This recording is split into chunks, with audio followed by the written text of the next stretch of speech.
So, thank you sir na pinanood niyo po yung aming interview po sa inyo. And we prepared here 6 questions in order for us para po malinawan and you can give us your opinion about our topic about the Philippine presidents po. So, our first question sir is, as a professor of the Philippine history, what do you think about the different leadership styles that the Filipino people experience throughout the years? How does these leadership styles impacted the lives of the Filipino people? Okay, so throughout our the leadership of our presidents from Emilio Aguinaldo to present, we can say that their leadership greatly depended on their time, with their people. For example, during Emilio Aguinaldo, he had to establish a government that is a little, what we say, authoritative. So he established a revolutionary government because at that time they needed to have a strong president. Okay, but then later on when we have Quezon, Manuel L. Quezon, who became the president also during American time, Commonwealth. He did what he did as a president, not very authoritative, but he pursued what the Americans had started. The Americans were more of a democratic country kasi in fact that's their legacy to the world. No? When they established their own government, when they got out from England, from their motherland, England, they did not follow monarchy. They established a democratic government and they started with the world. So when they came to the Philippines, they say, we are going to have a commonwealth. We are going to help you establish a government and through a democratic one. So in 1935, they had an election. Okay, they had an election. So the leadership of Aguinaldo is somehow authoritative. Then we have a democratic, and then when we had our third republic after the war, after World War II, Manuel A. Rojas, I think they continued the democratic process. Okay, they followed a little from American democracy style, but later on nagkaroon ng Filipino Version. democracy style, Filipino version. You know, politics in the Philippines is like many other politicians in the countries that you have to be good with the people. You have to appear to be good with the people, even though you are not. Especially during the election, and later another is you have to appear to be good with God. That's one thing. You have to be God-fearing, but you have to sponsor Novena. And then of course you have to appear to be good with many people, businessmen, especially with people. So the leadership style is somehow we say a kind of leadership that would appeal to the popular vote to the people. Okay? Hindi pwede yung magiging leader ka na ang inisip mo lang ay ganito. However, ay nakikita natin minsan, it's in our parang dismaya tayo kasi parang pakitang tao lang yung marami. Pagkatapos ng election, Wala naman. 1 year na naman. So, matutulog ng 2 years. Pag malapit na naman, tutulad nito, malapit na election next year, andyan na naman sila, di ba? So, mukhang ngayon, natutuwa ang mga tao na parang, okay, pag ganun pala di doon na sila mag-ano rin, maghihingi, maglalapit. So, but there are, however, ang maganda dito, there's a hope naman, no? We could not say na lahat, let's balance things here. Kasi we can see naman that there are people who are being awarded as good leaders, you know. We have the likes of the city mayor in Baguio, awarded sila na hindi lang national, international. Well, ito, mayroon yatang lumabas na award siya ng Vizcaya about the seal of governance. So, hindi naman lahat corrupt. No? May pag-asa. Kaya nga, tayo as a teacher, and you as a student, you're learning about this president. So, maybe someday, kahit mag-start kayo na barangay kapitan, maalala nyo yung ganong nasasabi natin. So, leadership styles comes with the time and with the, so now, halimbawa, nung kay Marcos naman, mayroon naman din siyang reason kung bakit siya naging dictator. So, according to him, there was anarchy. Ang hirap niyang balansin. So, kailangan mag-take over ang military. And then, ang problema lang doon, medyo nasobrahan na naman.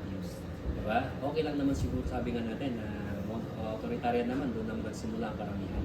Pero pag tumagal kang authoritarian, ma-abuse ka makukurang ka. So maybe, sabihin natin, okay siya ng 2 years, 2 terms. Pero pag mag-third term pa, doon siya nakurak, doon siya nagka-problema, nagkasakit, and then hindi mo na alam kung sino na mamahalo sa gobyerno. So, at that time, kailangan talagang mag-revolution. And so, sumunod ang, back to democratic na naman, kay Aquino, and then yun na sinundan natin ng So, we can see corruptions, we can see problems, we can see yung mga leadership nila na hindi akma sa tao, but somehow we can also see people na transformative yung leadership. They want change and they really did. And sometimes nga lang medyo nadidismaya tayo kasi kung sino pa yung mga nakikita natin na nakakagawa talaga ng magandang pagbabago, sila yung hindi nare-re-elect. One time na sila, halimbawa, Chris Padaka for instance, naka-second term, pero wala, bumalik din sa mga dati. Si Amo sa yung Sampare sa Pampanga, one term na, hindi na nakabalik. Magalong is good kasi nakabalik siya sa so hopefully kung tatakbo pa ulit, tingnan natin natin pa. Minsan kasi yung mga mababait, sila yung mga magagandang ginawa, sila yung mga hindi nanalo.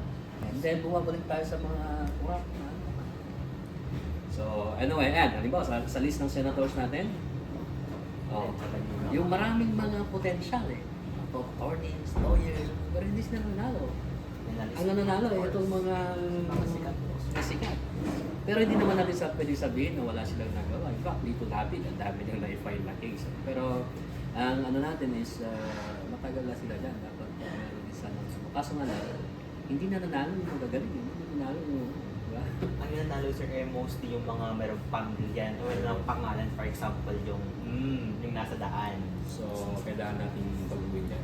And we are hopeful naman with the youth, with the young generation na nababago natin yan. Okay? Next question po sir. Since nasagot mo naman po kayo na yung second question namin about being impacted, yung pag-impactful mga tao, we'll now proceed to our next question, which is, what qualifications do you believe are essential for someone to effectively serve the President as a Philippines? We need to change the minimum qualification. Ang nakalagay sa ating Constitution na minimum qualification is must be able to read and write. Yan lang yun. Kayo nga, ang hirap-hirap ng buhay nyo para makatapos, di ba? Kailangan, mag-apply ka ng trabaho, ano ang kailangan? Kailangan graduate, kailangan NBI, clearance, ang daming clearances, ang daming ano. Then, ang ating pinaka-highest or yung mga officials natin, ang main minimum requirement is that they could only read and write, then okay na. So minsan hindi sila umuupo. Actually, marami silang mga attorneys sila. Yung mga lawyers sila ang sasabak din dyan. So sila, parang figure lang, representative. Minsan nga, mayroon pa siyang, siyempre lang, beto siya. Ngayon, ayun ang problema. Yung hindi naman, parang si Pacquiao, mayroong ginawa ba yun na sarili niya, siyempre, yung may group na yan, on mo na to, gawin mo na to. Ito labid. Hindi nga makapagsalita sa isang magandang diretsong English sa session paano? Pero sabi niya, dami naman akong lawyers. Hindi ako yung gagalaw, parang gano'n. Sabi ko yun ang nangyayari. So, we need to change the minimum qualification. Iangat naman natin yung level. Kasi nasa tayo, pangit yung ganung natin na very minimum yung ating requirements. Propose na tayo, okay lang. Dapat sana, hindi lang graduate sa college, kundi at least mayroon siyang post-training or post-graduate studies. Kahit man lang nag-diploma siya ng governance, how to govern. So, yun yung kailangan natin. Iangat natin yung educational requirement para hindi naman read and write lang. Minimum requirements. Yes. For the next question po, for you po sir, as a citizen of the country, not as a teacher, who is the best president for you and why? Sige. Diretsahan natin yung sagot para I'll go for the late President Ferdinand Marcos. But I will go to dun sa first 2 years. Isama mo na yung 2 years. Yes. So 1960s hanggang before he declared martial law.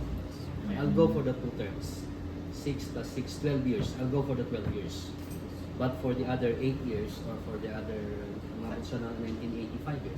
20 years na So ako. 20 years. So for the 8 years, hindi ko na alam kung sinong naging leader to.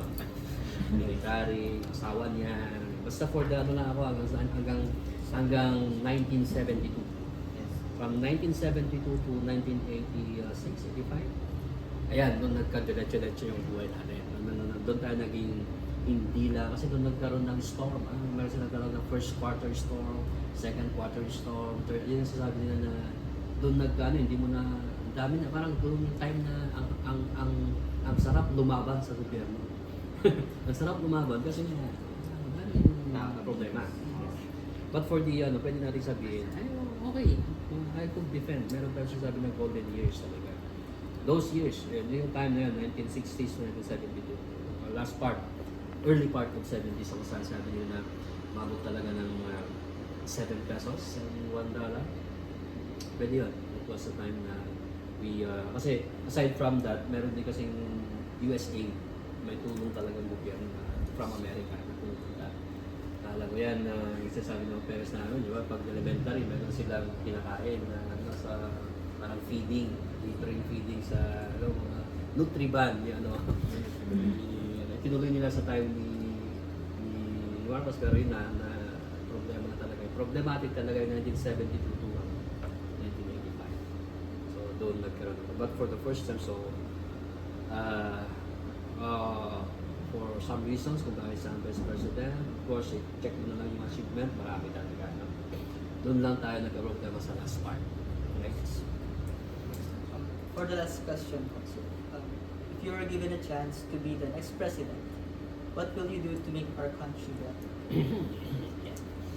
I'm telling to my students in Rizal, na what if Rizal become the president? Yes. So pa yan ang problema. It doesn't translate eh. Ibig sabihin na ang ganda-ganda ng idea mo sa academy, magaling ka. When you become a president, it's different thing eh. In fact, nasabi ko na, if Rizal would be alive today, kahit barangay captain, baka hindi siya maboto, hindi siya makatakbo o hindi siya maiboto. Same with me, kahit ang dami kong idea, kayo rin, dami yung idea, yung ibang tao, dami yung idea, magaling sila sa kanilang ano, but when it comes to politics, it's a different thing. Maraming magagaling na hindi sila kasi iba yung power ng pagiging leader. And leaders, not only academically inclined, hindi na lahat magaling. Dapat meron din siyang meron din siyang vision talaga, meron siyang charisma, meron siyang wealth, importante na lahat. I think I could not be a good president. Baka hindi pa ako magtagal ng 3 years. Di ba? Ayun yung natin kasi ang daming problema dyan, ang daming di ba? Yung kailangan mong makipagay sa lahat. But I think I could be a good advisor to the president. I could advise the president. If ever, I will not be the one to implement, but I can advise good and noble things to be implemented for the benefits and for the greater good, no? For the greater good of the people, of the Philippine people. Yeah. Yun lang, sir, and thank you po and have a nice day. Thank you so much. Thank you and, po. Pwede na maayos yan. Yes, sir. Thank you po, sir. Shake hands. Tapos na. Thank you, sir. Thank you, sir. Thank you, sir. Bye, sir.